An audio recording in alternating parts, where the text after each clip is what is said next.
In the 7th year of my marriage to Victor, I discovered he had built a second home outside. That day, a girl came to me and said that 3 years ago, he was going to divorce me. If it weren't for you getting sick, we would have been together long ago. How long are you going to keep dragging him down? When Victor rushed over, he slapped the girl across the face. Dare to make trouble in front of my wife again, and we're done. Later, I insisted on divorce, walking out of the Civil Affairs Bureau. Victor's eyes were still red, but I knew, without his silent permission, that girl could never have made it to me. This marriage, he was tired of it. Chapter 1. When the girl came to find me, I had just been told by the doctor I only had 3 months left. Originally, I was still thinking, what kind of reason I should use to make my husband Victor, who loved me deeply, accept it. Then she appeared. We met at a cafe. The girl deliberately flicked her eyes toward the wig on top of my head. Then she lowered her gaze again and continued stirring the coffee in her hands. Sit. You're sick. If I say something ugly next, cut me off. On the phone, she had only mentioned Victor's name, but on the way here, honestly, I had already prepared myself. All the subtle abnormalities Victor had shown these days had all become the explanation for this moment. The girl's name was Zoe, only recently graduated from college. She said she and Victor had been together as far back as 3 years ago. At that time, Victor was going to divorce you, but then you got sick. He couldn't bear it. Her voice was flat, a little arrogant, yet it also made you feel like it was only natural for someone favored to act that way. She lifted her eyes and met my still calm gaze. Anna, I know you're pitiful, but haven't you noticed? Your husband doesn't love you anymore. Under the table, my fingers kept looping in circles. I asked softly, so what? You came to persuade me to divorce him? As a wife, being approached by the woman your husband keeps outside, that's pretty rare. The girl took a sip of coffee, still wearing that lofty posture. I'm pregnant. I want to fight for a complete family for my child. I stayed silent for a long time. Then I blinked my eyes, which had grown a little sore, and let out a small laugh. Fine, I agree. Victor once told me he would never have children with a woman he didn't love. In that instant, it felt like I understood everything. Just as I was about to leave, Victor suddenly rushed in from outside, drenched in sweat, in full view of everyone. He carried a vicious edge and slapped the girl hard, loud and clear. The upbringing he'd received since childhood meant he was not a man who laid hands on women. But at that moment, Victor had lost all his gentlemanly restraint. Didn't I tell you not to make trouble in front of my wife? Zoe, if there's a next time, we're done. I didn't look at the emotional entanglement between the two of them. I only, when Victor chased after me, lightly shook off his hand. Let me calm down, okay? The man froze there, staring as I walked away. Chapter 2. I walked along the scorching summer streets, lost and directionless. Was I sad? A little, perhaps, but more than that. I was at a loss over Victor's change of heart. In fact, during these 3 years of illness, it wasn't that I hadn't noticed. Victor didn't love me that much anymore. A pale face day after day, hair fallen out, a body so fragile it could shatter at a touch, constantly worn down by time, gradually eroding the intimacy and affection between husband and wife. I had guessed that one day, Victor would grow tired of this sickly life. Today merely brought that fatigue forward. It wasn't until near nightfall that I returned home. Victor was sitting on the steps in front of the door, waiting for me. He was holding a thermos. When he saw me, he stood up and handed me the white pills he'd been holding in his palm for who knows how long. His voice was still as gentle as ever. You haven't taken today's medicine yet. Even if you're angry, don't fight with your own body. Only after watching me obediently swallow them did the man finally let out a slow breath. In the living room, there were only the two of us. Victor helped me sit down. Ask whatever you want. I'll tell you everything. I was still holding the thermos. The water inside was still warm. Clearly, he had put thought into it. In truth, when it came to taking care of me, Victor had always done everything himself. I took a small sip of water to moisten my dry throat. That child, what are you planning to do? I didn't ask him. Why? While we were still in love, He had cheated with another woman, nor did I ask why. Since he had already chosen me, he continued to stay involved with her. Victor looked at me, a few traces of seriousness appearing in his eyes. Anna, I don't want to lie to you. I want to keep the child. I nodded, but my fingers stiffened, frozen for a long time without moving. Victor leaned closer, bent down, and looked up at me. Anna, I won't leave you. You can rest assured of that. I knew he was pitying me for being alone in this world, with no one to rely on. So he chose to give up part of his love, and use a lifetime to take care of me, a woman who was important to him, yet also not important. Chapter 3. Perhaps because that girl had appeared, and I had found out. Victor felt unburdened. That night, right in front of me, he answered a call from Zoe, on the phone. His voice was a little cold, as if he were still angry, yet it carried a familiarity and casual ease. Since I fell ill, Victor had hidden all his negative emotions away, never letting them show in front of me. But is it really normal for one side to suppress their feelings for so long? Victor's voice grew louder and louder. It sounded like an argument. With a bang, he even smashed the phone without hanging up. The phone rolled a few times and came to rest by my feet. I watched the man's chest heave violently, but the moment he realized I was still there, he calmed down at once. He patted my hair, his tone gentle. Did I scare you?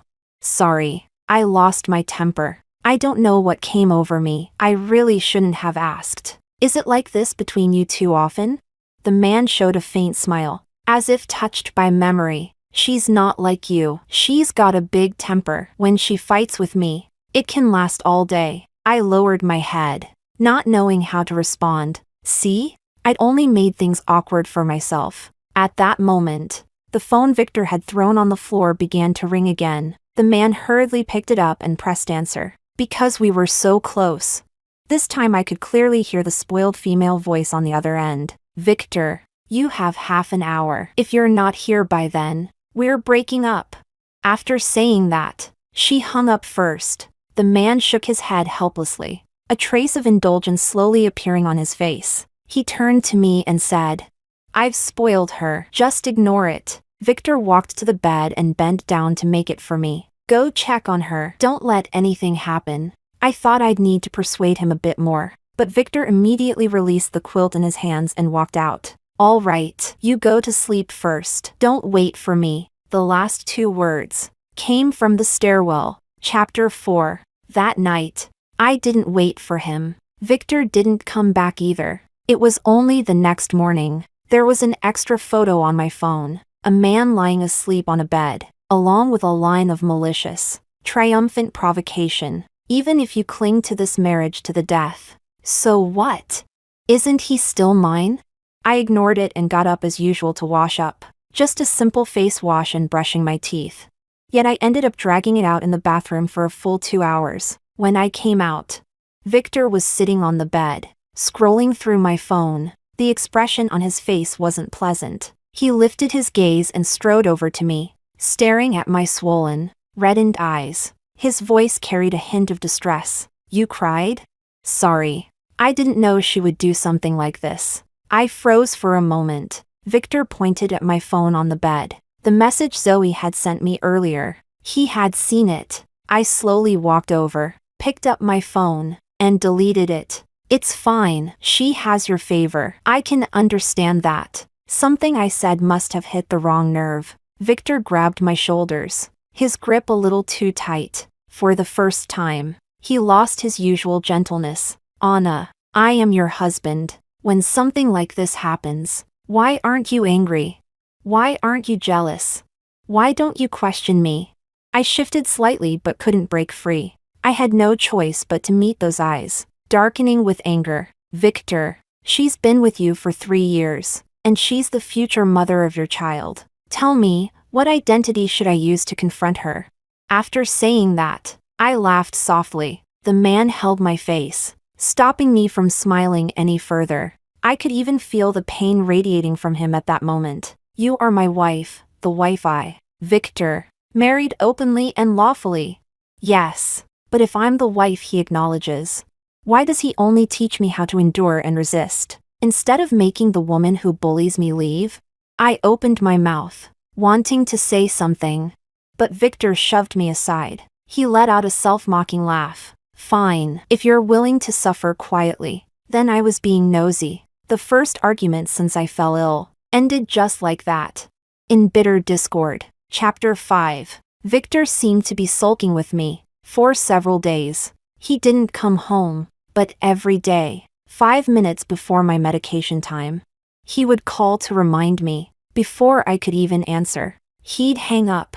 That day, I went to the hospital to get my medicine and unexpectedly saw Zoe there for a prenatal checkup. Her mother was with her. There wasn't the slightest joy on the middle-aged woman's face about her daughter's pregnancy. I had intended to leave, but when I heard a certain sentence, my feet stopped on their own. Back then your father and I told you to break it off with him, but you refused. You already miscarried once for him 3 years ago, and now you're still having a child for him. Are you stupid? The woman kept trying to persuade her daughter. Zoe, listen to your mother. Abort this child. I'll introduce you to a decent, honest man. Break it off with Victor. Zoe quietly lowered her head, gently stroking her belly that hadn't started showing yet. A faint smile curved her lips. Mom, 3 years ago Victor knew his wife was sick and couldn't divorce her. And that's why he accidentally caused me to lose the child. But 3 years later, he was the one wholly asked me to give birth to his bloodline. I didn't listen to what came after. My steps were unsteady as I walked away. Actually, the year I fell ill, I was pregnant too, but I had no choice but to terminate it. I still remember. That night, Victor curled himself into a ball, heartbroken beyond words. But thinking about it now, was he really grieving for our child that night?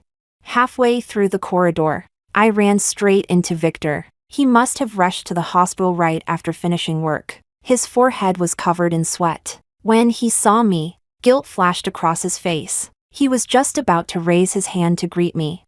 But perhaps remembering that we were still in a Cold War, he turned his head away again. That was when Zoe came up from behind. She brushed past me, looped her arm intimately through his, staking her claim. Victor looked uncomfortable, but in the end, he didn't shake her off. He cleared his throat. Anna, how's your health? I've been busy with work lately and haven't had time to come to the hospital with you. I'm fine, pretty good. I didn't say anything more, only, as I brushed past Victor, I left him with one sentence. Come home tonight. There's something I need to talk to you about. Chapter 6. Actually, I had never planned not to divorce Victor. The moment Zoe first came looking for me, when I said I agreed, that wasn't a lie. Why didn't I mention it to Victor? Probably because packing takes time, and I wanted to stay a few more nights. After all, I had lived in that house for 7 years. All right, I lied. I just wanted to see, after Victor thought I had accepted that he had built a second family outside, how he would treat me. The result wasn't what he claimed. He didn't treat me like a wife for life. Once he no longer had to worry about hiding things from me. He favored Zoe openly, often didn't come home, and let me suffer quietly. Just like tonight, we had clearly agreed he would come home tonight, yet even after I finished packing all my luggage, Victor still hadn't shown up. The housekeeper had already slept and woken once, and still saw me sitting motionless on the living room sofa. She glanced at me, said nothing, and went back to her room. After hesitating for a moment, she picked up her phone and dialed Victor's number. The man's voice was slightly hoarse from being woken up, accompanied by a coquettish female voice. Who is it? It's the middle of the night, can't people sleep? The housekeeper was hired by me. She felt indignant on my behalf, and her voice grew louder. Sir, have you forgotten your agreement with Madam? You didn't come home, and Madam hasn't taken her medicine yet, while you're sleeping quite comfortably. Victor, who had still been half asleep, woke up instantly. He grabbed his pants and got out of bed. As expected, Zoe wrapped her arms around his waist. Victor, it's too late. Don't go back. She clung to him, refusing to let him leave, but Victor showed not the slightest hesitation. In less than a minute, He was out the door. At 2 in the morning.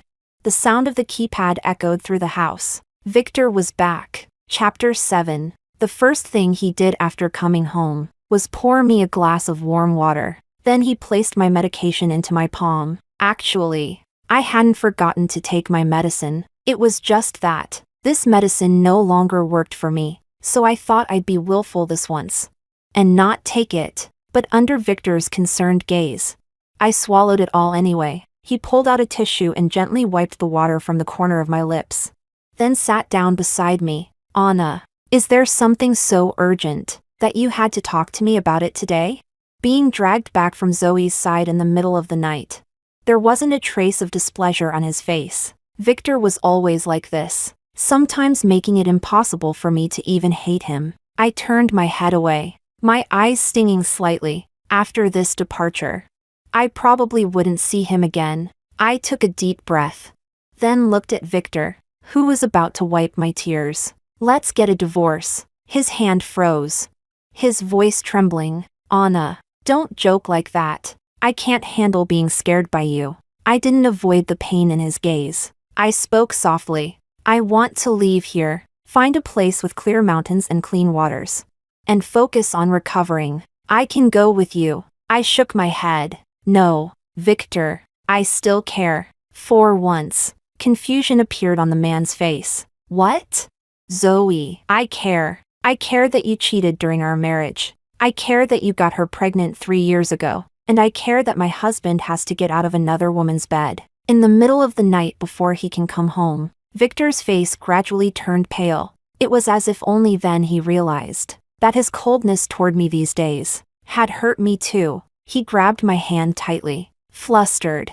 I'm sorry, I ignored your feelings. I promise I won't stay out overnight anymore. As for Zoe, I'll deal with her properly. I won't let her bother you again. I stood up, leaving him alone by the sofa. Tomorrow we'll go to the civil affairs office. My flight is in the afternoon. I can't afford any delays. Chapter 8. When Victor walked out of the civil affairs bureau, the corners of his eyes were still red. This morning, I had forced him to come with me to get the divorce certificate. At the very last moment, he finally compromised. I had brought my luggage with me. I was heading straight to the airport. Before getting into the car, Victor pressed a bank card into my hand. This was opened years ago under your name. The password is, the day we first met. He paused for a second. This was the affection he had secretly prepared for me when he still loved me, yet handed over to me only after he stopped loving me. How ironic. We overcame countless obstacles of identity and circumstance,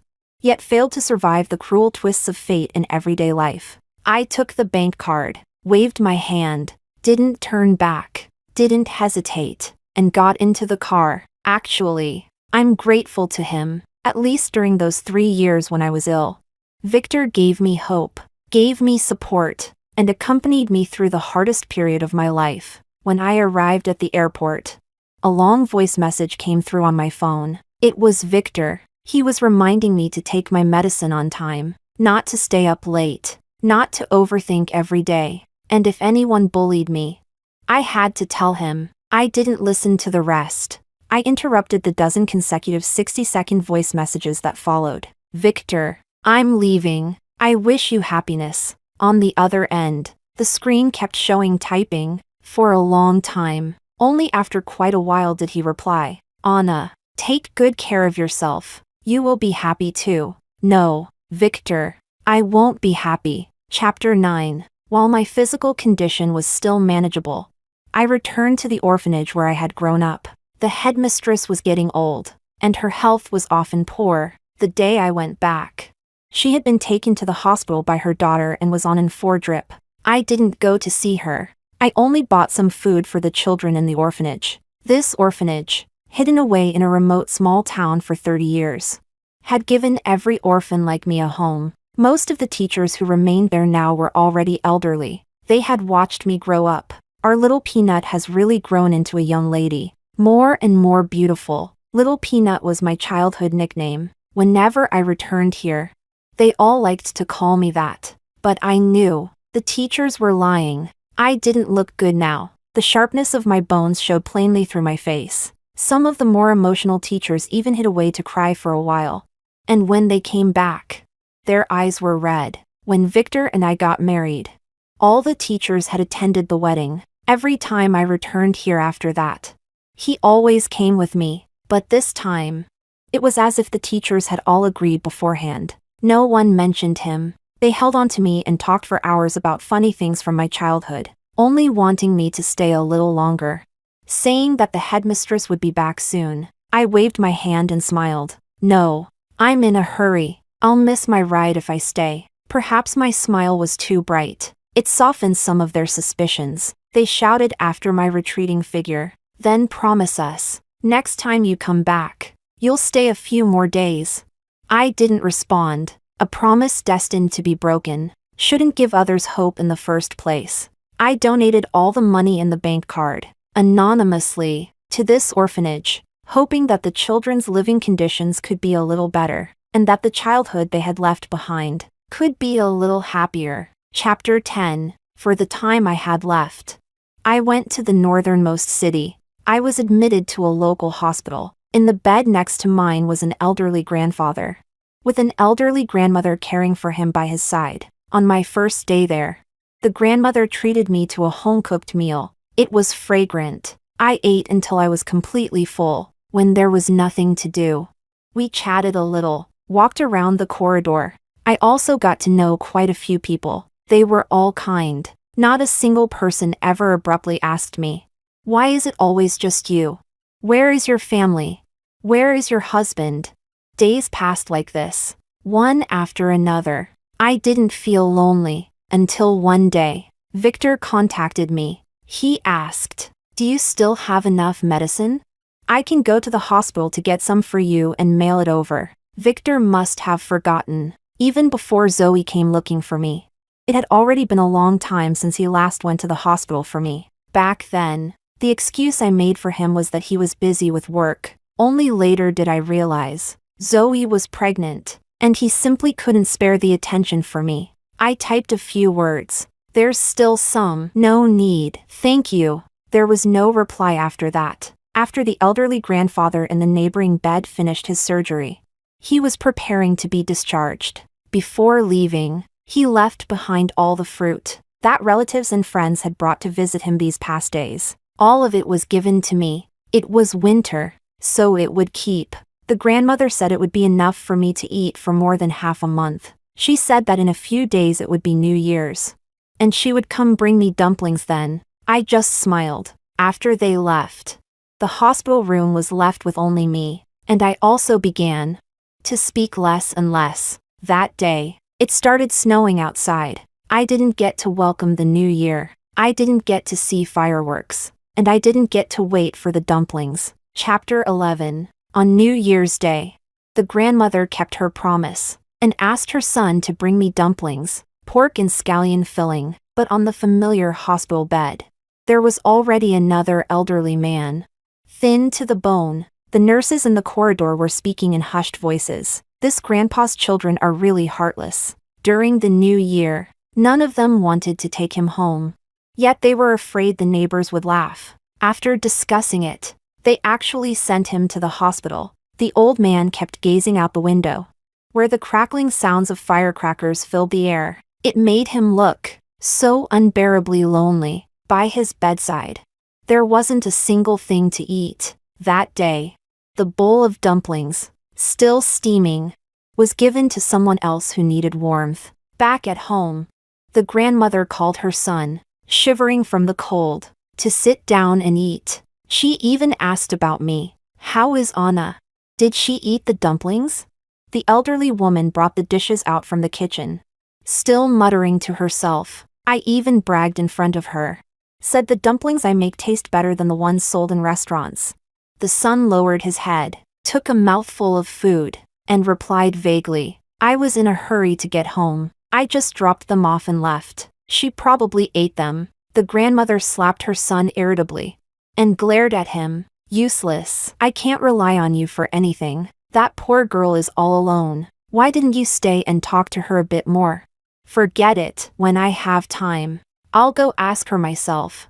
And chat with her too." The old woman kept thinking about it. Finally, after the new year, when she had time, and wanted to go to the hospital to see me, her son stopped her. Mom, that night, I didn't see her. Just one sentence, and the nutritional supplements in the old woman's hand slipped free, suddenly falling, spilling across the floor. Chapter 12. Victor's New Year greeting to Anna still hasn't received a reply. A faint sense of unease crept into his heart. After opening their chat window countless times, Victor finally lowered his head first. He typed the words that had been looping endlessly in his mind. Are you angry? After a while, there was no response. If you regret it, you can still come back. Victor stared unblinking at the message he had just sent. Only when Zoe called out to him from outside did he put his phone away and step out of the bathroom. Zoe's belly was already very noticeable. Pregnancy had made her temperament even more delicate and clingy. She studied Victor suspiciously, then suddenly reached out. Let me see your phone. Back when they were together. It wasn't that Zoe had never checked his phone before, but this time, and only this time, Victor exploded. Can you give me some privacy? When I was with Anna, she never checked my phone. After saying that, ignoring Zoe's reddened eyes, he stormed out the door. When Victor got into the car, his chest was still heaving violently. The rage coiled in his heart, never found an outlet. He irritably raked his fingers through his hair, then closed his eyes and slammed the steering wheel several times. Only then did he feel slightly better. He started the engine and drove straight to the hospital. Before getting out of the car, Victor opened his phone again. Still no new messages. I got your medicine. If you see this, send me your current address. Chapter 13. Victor knew Anna's attending physician and went straight to find him. The elderly doctor with glasses cast an unfriendly glance at Victor. You haven't been here for quite some time. You don't even know your own wife's condition? Victor's heart tightened sharply. Though his face revealed nothing, he repeated himself. I'm here to get Anna's medicine. The old doctor didn't even look up. Her illness doesn't require medication anymore. Victor was about to ask more, when an intern doctor let him out. There were still many patients from out of town, waiting outside. No time to waste on him. Victor could only stand there quietly, waiting. The hand he had shoved into his pocket, hidden from sight, was trembling non-stop. His heart trembled as well. Finally, close to the lunch break, there were no more patients inside. Victor took a deep, forceful breath and knocked before going in. A long time later, he emerged clutching his chest, walking out of the hospital like a soulless shell. His mind was filled with the conversation from moments ago. 3 months ago today was the day Anna went to the hospital. It was also the day Zoe appeared. Heaven seemed to have played a cruel joke on him. Today was also the day Victor learned the truth. He couldn't help but think. That day, when Zoe went to Anna, forcing her to divorce, what must Anna have been thinking? She hid her illness, faced the arrogant Zoe, didn't cry to him, didn't make a scene. Victor suddenly realized what a complete bastard he was. Why couldn't he have been a little more patient with her? Why did he grow tired of the woman he once loved so deeply, just because she got sick? Just because she no longer looked good? He left the car parked at the hospital entrance, because at that moment, Victor didn't even have the strength to drive back. Chapter 14. Victor didn't go home. Only now did he finally understand where that daily sense of emptiness came from. A house without Anna wasn't a home at all. So Victor abandoned Zoe, abandoned their child, and went alone to look for his wife. Victor didn't believe Anna was dead. In his heart, Anna was a living person. She wouldn't die. But Victor searched through many places they had once been to together. Asked countless people. No one had seen Anna. He went to the orphanage where Anna had stayed as a child. They said Anna had come, and then left. She didn't leave behind a single word, except that after she left, there was a large anonymous donation. Hearing that familiar amount, Victor knew it had to be his Anna, since this was the place she cherished most. Victor decided to stay here and wait for her to return. Victor squatted at the orphanage gate every day, Passers-by who didn't know the situation reported him to the police several times, probably in his entire life. He had never entered a police station as often as he did during this period. After the headmistress brought Victor out yet again, she sighed. Little Peanut is thoughtful. If she had anything she wanted to say to you, she would have left you a clue. Why don't you go back home and look for it? As soon as those words fell, Victor felt as if he'd just woken from a dream. He turned and ran straight for the station. Chapter 15. I don't know why, but when I woke up, I was back in the home where I had lived with Victor for 7 years. The house was dark. No lights. Only me. The housekeeper was gone too. I don't know how long passed, until a beam of light came in, along with the heavy sound of the door being pushed open, following hurried footsteps. Victor appeared, thin and darkened, clearly having lost weight. He froze instantly at the doorway, his eyes fixed on the direction where I was sitting on the stairs. I sprang to my feet, somewhat puzzled, and shouted at him, "Hey, Victor, can you see me?" The man still looked frozen, staring straight ahead. Foolishly, I sat back down. I knew it. I'm already dead. How could he possibly see me? What a pity. I didn't get to eat Grandma's pork and scallion dumplings ever since I got sick. Greasy food would make me feel sick after just a few bites. But now, without the torment of illness, I didn't feel hungry, yet I craved everything. My mouth was practically watering, just as I was imagining what pork and scallion dumplings tasted like. Victor's phone rang. He was still standing there like he'd been frozen solid, letting the ringtone go on, so noisy, I covered my ears. But I could still hear it. Then, in the next second, Victor pulled the phone out of his pocket and hurled it out the door. He changed into slippers, picked up a cleaning cloth, and began tidying the house. He cleaned every room until it was spotless. From that day on, Victor lived here alone. For some reason, he didn't bring Zoe with him. Every day, he rummaged through every corner of the house, as if searching for something, though I didn't know what. I felt a bit relieved. When I left back then, I had cleared everything away. I hadn't even left behind a single strand of hair. Nothing to hurt his eyes. Chapter 16. When Zoe came looking for him, Victor had already been living here for a week. Every day, he bought fresh pork and scallions. He made dumplings in the kitchen, although I couldn't eat them.